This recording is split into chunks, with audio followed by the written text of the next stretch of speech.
Hello, this is my 3-minute thesis, and here's the diagram that I have for it. So first, let me talk about the application in general. Our application is to develop a full stack application, generating, creating novel molecules, given certain parameters and base cases, and with the hyperparameters, create molecules based on the need that we want.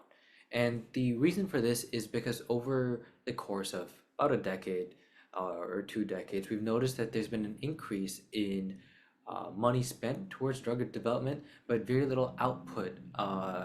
It's been like a decreasing graph in inverse relationship, and we want to reduce the overhead required for a lot of these drugs. So, starting off with the front end, we developed the front end using various React components and a JSME editor where the user can either put in a small string or draw their own molecule. And the JSME editor will convert it into an input form for a model. And we hosted the model itself on AWS Amplify.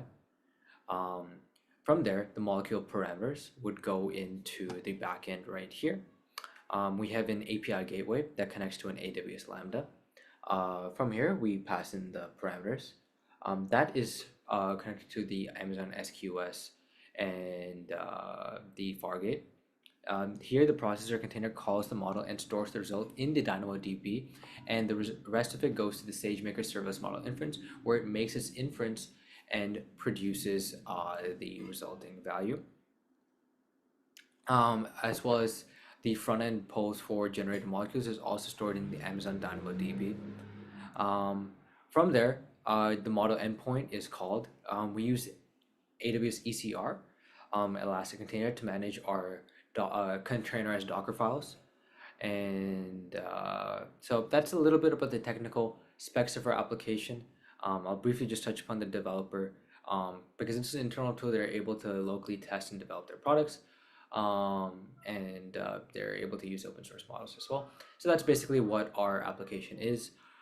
The goal again is to ensure that the goal is to ensure that the application is reduce the overhead in designing and synthesizing drugs. So we're hoping that this output is viable in that regard, but essentially this is our application. We have various models that can be called upon for this that were developed last semester. This semester has mostly been about polishing things, but essentially that's it. So thank you for listening. That is our 3-minute thesis.